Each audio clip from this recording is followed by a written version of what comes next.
ജോർജിന് ഒരു മടിയുമില്ല. അത് എവിടെ നിന്നും ഷോൺ ജോർജ് പറയും. പി സി ജോർജ് ഒരു പ്രാവശ്യം മുന്നണി മാറിയത് മതികെട്ടാൻ കൊള്ളക്കെതിരെ പ്രതികരിച്ചപ്പോ ഇടതുപക്ഷത്തുനിന്ന് പുറത്താക്കിയപ്പോഴാണ്. ഇവിടെ എന്റെ കാരണവന്മാർക്ക് ബോധ്യമുള്ളൊക്കെ 2006 മതികെട്ടാൻ കൊള്ളക്കെതിരെ പ്രതികരിച്ച് അതിന് തീയുക്കുരുള്ള കുറ്റക്കാരനാണെന്ന് കണ്ടെത്തിയതിന്റെ പേരിൽ പി സി ജോർജിനെ മുന്നണിയിൽ നിന്ന് പുറത്താക്കി. ഒന്ന്, അദ്ദേഹം UDFന്റെ ഭാഗമായി. രണ്ടാമത് പുറത്താക്കിയത് എന്താന്ന് ചോദിച്ചാൽ പാലാക്കാർക്ക് നന്നായിട്ട് അറിയാം. ബാർ കോഴയുടെ പേരിൽ ആ കാണിച്ചത് തെറ്റാണെന്നും അവിടെ അഴിമതി നടത്തിയിട്ടുണ്ടെന്നും അതിനുവേണ്ടി അന്വേഷണം നടത്തണമെന്നും പി സി ജോർജ് ആവശ്യപ്പെട്ടതിന്റെ പേരിലാണ് പി സി ജോർജ് UDFിൽ നിന്നും പോകേണ്ട സാഹചര്യം ഉണ്ടായത്. അല്ലാതെ പിടിച്ചു പറിച്ചിട്ടും തോണ്ടിയിട്ടുമൊന്നുമല്ല. കേരള ജനപക്ഷം എന്ന രാഷ്ട്രീയ പ്രസ്ഥാനം 2018 ശബരിമല സമരത്തോടനുബന്ധിച്ച് ശബരിമലയുടെ പവിത്രത കളങ്കപ്പെടുത്തുവാൻ പിണറായി വിജയൻ ഉൾപ്പെടെയുള്ള നാസ്തികർ ശ്രമിച്ചപ്പോ അതിനെതിരെ പ്രതികരിച്ച് ആദ്യം മുന്നോട്ട് വന്നത് പി സി ജോർജ് ആയിരുന്നു. ആ സമരത്തിൽ ഭാരതീയ ജനതാ പാർട്ടിയുടെ നേതാക്കന്മാർ ആ സമരം ഏറ്റെടുത്ത് മുന്നിൽ നിന്നപ്പോ അവരോടൊപ്പം നിൽക്കുന്നു P C George. P C George ചെയ്ത തെറ്റതാ. 2019 ശ്രീ കെ സുരേന്ദ്രൻ പത്തനംതിട്ടയിൽ നിന്ന് മത്സരിച്ചപ്പോ അദ്ദേഹത്തിന് ശബരിമല സമരത്തിന്റെ മുന്നണി പോരാളി എന്ന നിലയിൽ അദ്ദേഹത്തിന് പിന്തുണ കൊടുത്തതാണ് പി സി ജോർജ് ചെയ്ത ഏറ്റവും വലിയ തെറ്റ്. 2020-2021 സംഘടിതമായി പി സി ജോർജിനെ തോൽപ്പിച്ചു. നിങ്ങൾക്കറിയാം എങ്ങനെ തോറ്റതെന്ന്. രാജീവ് ചന്ദ്രശേഖർ പറഞ്ഞൂടെ? നമ്മളറിയാതെ നമ്മുടെ രാഷ്ട്രീയത്തെ നിയന്ത്രിക്കുന്ന, കേരളത്തിന്റെ ഇടത് വലത് മുന്നണികളെ നിയന്ത്രിക്കുന്ന ജമാഅത്തെ ഇസ്ലാമി, SDP പോലെയുള്ള രാജ്യവിരുദ്ധ ശക്തികൾക്ക് ആ ശക്തികളുടെ വോട്ട് വേണ്ട എന്ന് പറഞ്ഞുകൊണ്ട് പി സി ജോർജ് 2021 തെരഞ്ഞെടുപ്പ് നേരിട്ടപ്പോ ആ പി സി ജോർജിനെ തോൽപ്പിക്കാൻ ആ സംഘടന ശക്തി ഉറച്ചു നിന്നു. രാജ്യത്തിനെതിരായി ശബ്ദിക്കുന്ന ഒരു ശക്തികളുടെയും വോട്ട് എനിക്ക് വേണ്ട എന്ന് പറയാൻ ഷോൺ ജോർജിനും പി സി ജോർജിനും ഒരു മടിയില്ല എന്ന് തീർത്ത് പറയുകയാണ്. എനിക്കെന്റെ രാജ്യമാണെങ്കിൽ അവിടെ രാജ്യം അത് മതമില്ല, ജാതിയില്ല, എല്ലാവർക്കും തുല്യനീതി കൊടുക്കണമെന്ന് എന്റെ ഇവിടെ ഇസ്ലാം സുഹൃത്തുക്കൾ ധാരണ നിൽക്കുന്നു. എന്റെ അയലോക്കക്കാരനാണ്, നാളെ നിൽപ്പുണ്ട്. പി സി ജോർജിനെ ഷോൺ ജോർജിനെ സ്നേഹിക്കുന്നവരാ, ഈ രാജ്യത്തെ സ്നേഹിക്കുന്നവർ. അതുകൊണ്ട് അവനോട് വന്നിരിക്കുന്നത്. അവർ രാജ്യവിരുദ്ധമാണെന്ന് തിരിച്ചറിഞ്ഞ ദിവസം, കൊലപാതക രാഷ്ട്രീയത്തിന്റെ വക്താക്കളാണെന്ന് തിരിച്ചറിഞ്ഞ ദിവസം, അന്നത് ഉപേക്ഷിച്ചിട്ട് ചീത്ത വിളിക്കാനും പി സി ജോർജിന് ഒരു വടിയില്ലായിരുന്നു. മതമാണ് മതമാണ് മതമാണ് പ്രശ്നം. ആ മതം ഞങ്ങളുടെ ഐഡന്റിറ്റിയാണ്. കഴിഞ്ഞ 10 വർഷക്കാലത്തിനിടയിൽ എന്റെ സമുദായത്തിന് നഷ്ടപ്പെട്ടതെല്ലാം തിരിച്ചു നേടിക്കൊടുക്കാൻ വേണ്ടിയാണ് ഞങ്ങൾ മുസ്ലിം ലീഗ് അധികാരത്തിൽ വരുന്നതെന്ന് പറഞ്ഞ KM ഷാജിയോട് VD സതീശന് ഒരു കുഴപ്പമില്ല, യാതൊരു പ്രതിഷേധമില്ല.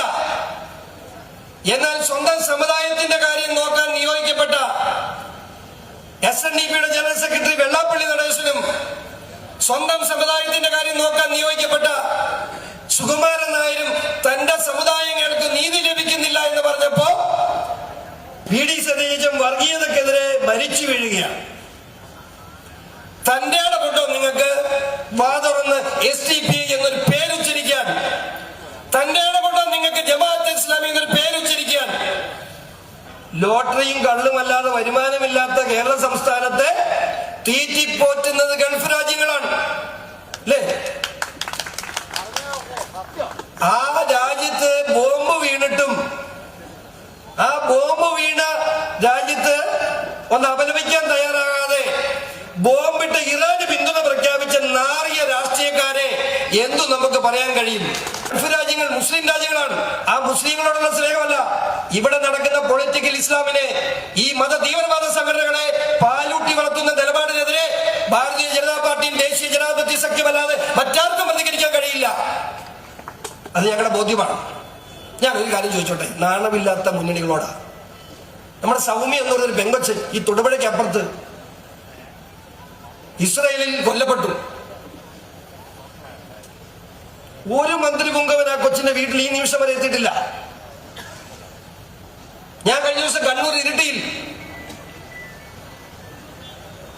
അനൂപ് എന്ന് പറയുന്ന ഒരു പെങ്കൊച്ചിന്റെ വീട്ടിൽ പോയി. ഞാൻ അവിടെ ചെന്നപ്പോ ഇസ്രായേലിന്റെ പാലസ്തീൻ ആക്രമണത്തിൽ ഇസ്രായേൽ വെച്ച് പരിക്കേറ്റ ഒരു പെൺകുട്ടി നട്ടെല്ലിന് ക്ഷതം, എഴുന്നേക്കാൻ കഴിയില്ല, കട്ടിൽ കിടക്കുകയാണ്.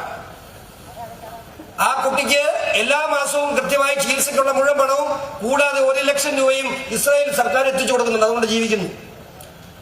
ഈ CPM-കാരായ ഈ കോൺഗ്രസ്സുകാരായ ഒരു പഞ്ചായത്ത് മെമ്പർ പോലും ആ പെൺകുട്ടിയുടെ വീട്ടിലെത്തി ആ കുട്ടിക്ക് എന്ത് പറ്റിയെന്ന് അന്വേഷിച്ചിട്ടില്ല.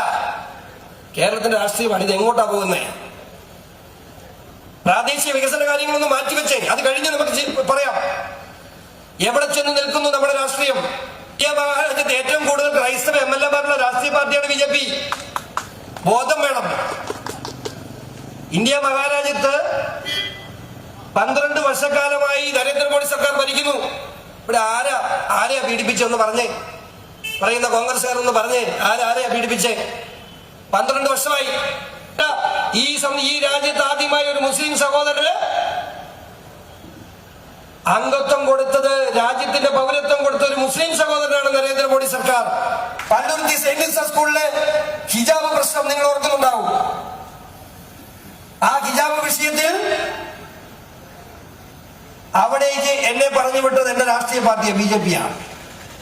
ഞാൻ ചെന്ന് ഒരു ദിവസം കൊണ്ട് ആ പ്രശ്നം തീർന്നു. ഒരു മനുഷ്യന്റെ കുരിശുപള്ളി മാതാവിന്റെ മുമ്പിൽ വെച്ച് പറയുന്നു, 27 വർഷത്തെ രാഷ്ട്രീയ പ്രവർത്തനത്തിനിടയിൽ ഞാൻ ഒരു ക്രൈസ്തവനായ ഷോൺ ജോർജിന് ഒരു ക്രിസ്ത്യാനി എന്ന നിലയിൽ ആത്മാഭിമാനത്തോടുകൂടി ജീവിക്കാൻ കഴിഞ്ഞത് ഞാൻ RSSന്റെ ഭാഗമായതിനു ശേഷവും BJP-യുടെ ഭാഗമായതിനു ശേഷമാണെന്ന് പറയാൻ ഷോൺ ജോർജിന് ഒരു മടിയുമില്ല. അത് എവിടെ നിന്നും ഷോൺ ജോർജ് പറയും. തികഞ്ഞ ക്രിസ്ത്യാനിയാണ് ഷോൺ ജോർജ്, തികഞ്ഞ വിശ്വാസിയാണ്. എനിക്ക് എന്റെ വിശ്വാസങ്ങൾക്കൊപ്പം നേരെ നിൽക്കാൻ കഴിഞ്ഞത് ഞാൻ RSSന്റെ ഭാഗമായതിനു ശേഷമാണ്, ഞാൻ BJP-യുടെ ഭാഗമായതിനു ശേഷമാണ്. പാലായിലെ ജനങ്ങൾക്ക് BJP അറിയാം. അതുകൊണ്ട് തന്നെ പറയുന്നു, ഈ നിയോജകമണ്ഡലത്തിൽ മെയ് 4-ാം തീയതി തെരഞ്ഞെടുപ്പിന് ഒരു റിസൾട്ട് വരുമെങ്കിൽ അത് NDA സ്ഥാനാർത്ഥി താമര ചിഹ്നത്തിൽ ജയിച്ച വ്യക്തി 25,000 വോട്ടിൽ ഭൂരിപക്ഷത്തിന് മുകളിൽ ഈ നിയോജകമണ്ഡലത്തിൽ നിന്ന് ജയിച്ചിരിക്കും. അതുകൊണ്ട് തന്നെ പറയുന്നു, ഇനി പാല വളരും രാജ്യത്തിനൊപ്പം, ഇനി പാല വളരും മോദിജിക്കൊപ്പം.